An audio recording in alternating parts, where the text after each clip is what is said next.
Hi guys, welcome back to my channel. So today we're going to be doing another chat spat, and there was a few topics I wanted to talk to you guys about.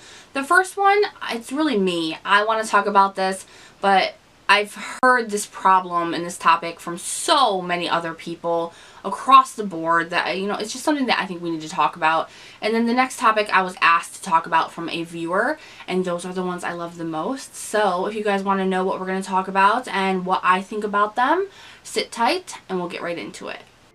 Every time we touch, your hands are colder, colder. So the first topic is the one that I wanted to talk about, and this is such an involved topic because everybody's opinion and answer to this personally is probably going to be different. So there is no right or wrong answer here. It's personal opinion, personal reason, and such forth.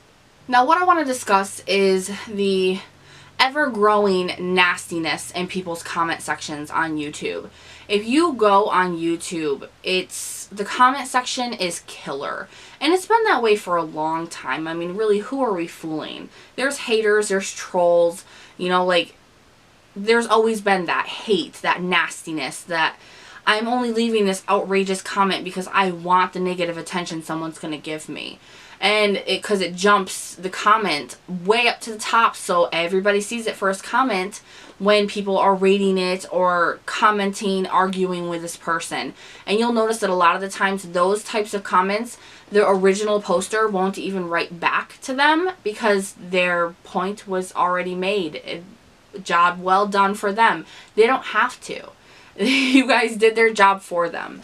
So that's not really what I'm talking about. I'm talking about the actual true viewers, the people who don't go out on videos just to leave nasty comments, who aren't trolls, who don't hate watch just to leave really mean comments to try to bring down a creator.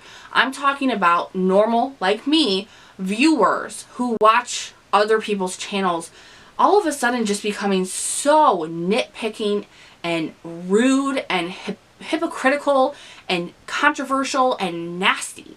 And I want to talk about it because I've even seen some of my viewers that are regulars here on my channel on other people's videos leaving some nasty comments. And it's not a hate comment, but it's very upset, very angry comments. And a lot of it I just don't understand. A lot of it I don't get, and I'm getting that myself too. It all trickles down. This has started from the bigger YouTubers, which I, to a degree, understand why people are being more critical of them. Now that we, across the board, know a lot more about what's going on behind the scenes, we still don't know everything. We still don't know everything, but a lot of people seem to think that they do. And they are letting these YouTubers have it full force. If YouTubers are collaborating with someone they don't like, they're letting them have it full force. If YouTubers aren't talking about a cause or some drama that happened or some controversial topic that went down, people are going at them full force. And this is trickling down to even people of my minimal size, to where I'm even getting attacked for things that I have nothing to do with and could care less about. So I want to talk about that. I want to talk about why we think these things are happening. Why are we as viewers so angry now? Why are we picking apart everything people are doing? That's what I want to know.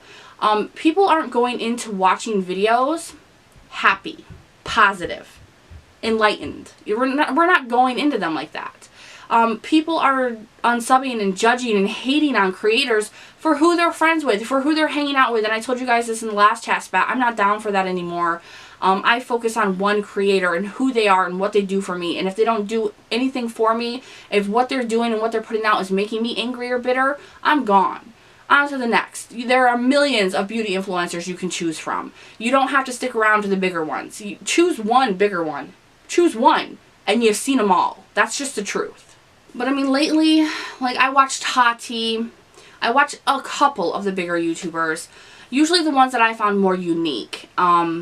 More real, more honest, and I just see that people are ripping them apart and, oh, well, we're just, voicing our concern, our upset, and they're just washing us away. And I think at this point that YouTubers are so used to just being hated on for no matter what they do. Viewers, you have to realize that no matter what amount of proof you've seen, you don't, or receipts, I should say, that you've seen, you don't know the full story behind any drama, any controversial thing that happens, any one person on YouTube, unless you are directly their friend, standing there when everything happens, when things go down, knowing the exact details of it all. You don't know. You don't know everything. And I find it very hypocritical to judge someone based on that. Now, Jeffree Star may be different. I'm not going to sit here and defend him at all. I'm just not. But I'm not going to sit here and put his head on a stake either, because it's just not something that I want to put my energy into.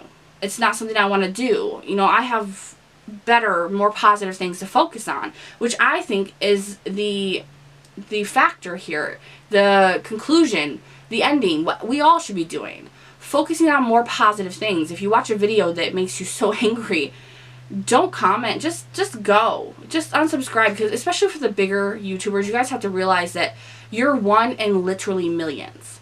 So yeah, your upset isn't going to mean anything to these people, because they're just like, well, you don't know the whole story, you don't know me, and you're just saying you're going to unsubscribe to me because you're upset about who I'm hanging out with. Of course they're going to be like, bye, because they don't know you, and they know that person they're sitting next to that they're friends with. You know, we're all just human beings making mistakes, so who knows? Maybe Tati is going to realize that she's making a mistake with her new friends. Who knows? You know, but it's not just about them either. And it's not about their friendships or that clique or anything. I can literally go on most any YouTuber's comment sections these days, and they are nasty. People are just like, you didn't do this right, you didn't do that right, you don't know what you're doing, you know, that's you said that wrong, you know, attacking people for literally anything. Like, we're supposed to be 100% know-it-all professional robots, and if we're not, we get attacked. This is YouTube. You have to remember, it's YouTube. People sitting in their bedrooms alone behind a camera, knowing probably about 30% of everything that they're talking about. For me, I'm just a makeup enthusiast, a makeup addict. I just sit on here, I tell you guys about products, I tell you as much as I know, I try to pronounce things as good as I can. I'm just winging it, you know. I'm not a professional, I don't know everything that I'm doing, I just know that I love makeup and I love talking to people on the internet about it. You know, so when I make a video and I get criticized and nastily isn't even a word, but you know, like, it's nasty criticism. You know, there's a fine line between criticism and hate. When you want criticism to be received well, there's a very easy and nice way to say it, which not a lot of people do here on YouTube. So I wanted to know your guys' opinions and thoughts on that. If you're someone who's been a little bit extra negative or nasty in the comment sections, why? Explain it to me. You know, are you overly invested in YouTube? Does it mean a lot to you? You know, have you watched these people for years and feel like you know them so well that it's hard to disconnect that, and you get angry and it just happens? I just almost had this baby right here, right now. Whew. Whew. One of my attachable mirrors just fell. Maybe a ghost. Who knows? It may be a sign, Nikki, shut your mouth. But I just want your guys' opinions. Like, what's going on? What are you seeing? From a complete viewer's perspective, what are you seeing? What do you think is going on? What are your reasonings or opinions on why this is happening so much? I mean, I know it's always been like this, but this is bad. I mean, these are thousands upon thousands of comments, and they're not from haters or trolls. They're from actual, real, genuine viewers. And YouTube is turning to the point where even the smallest YouTubers, smaller than even my channel size, aren't even reading their comment section anymore. And it's really harming the people who are here for good, the people who leave positive comments, the people who say nice things and are always so positively supportive. It's hurting them because they're not seeing your comments. They're not replying anymore. They're not engaging, because it literally hurts, because we're human. We don't want to read those things, especially from genuine viewers, you know, because people don't say things these days in a positive, criticizing way. They just don't. And when they do, they're saying it about things that don't matter to a YouTuber. Now, if you criticize positively the way that they applied makeup, or you know, something, or just nicely corrected them on how they said something instead of making them feel this big or like an idiot, it'd probably be different. But when you're criticizing someone for who they hang out with or what kind of videos they make or how they speak or how they talk, you know, you're not going to get a good response. So I want to know your guys' opinions in the comment section below. Now, the next topic was brought to me by a viewer. They wanted me to bring this up, and she wasn't very specific, so I'm going to try to answer this as broadly as I can.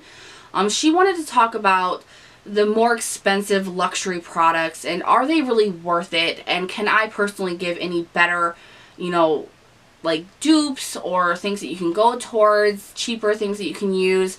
The problem here with me is that she wasn't very specific, so I can't tell you dupes or less expensive items because I'm not sure what you're referring to and what category, what kind, like eyeshadow, skincare, you know, I don't know what you're talking about. So if you are watching this, then just leave a comment, be a little bit more direct below, and I'm sure a ton of us can help you out finding you a cheaper version of anything, because in my opinion, they're, no matter high-end, indie, you know, like really like high-end indie, you know, expensive indie, and luxury brands, I feel like there's always a dupe. There's always a cheaper version.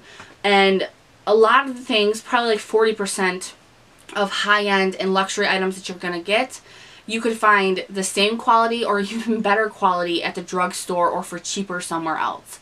However, being an influencer and trying high-end luxury indie brands myself, I can say that there's a 60% there, a 60% block where you get exactly what you pay for. You're paying that higher price and you're getting a better quality. You're getting products that will blow your mind, some that are worth saving up for if you can. I mean, I have to save up for some products. It's just how it is, because when I get sent PR, I'm too small of a channel to get put on most constant PR lists where I get sent out everything, every new launch. I don't think I'm on anything for that.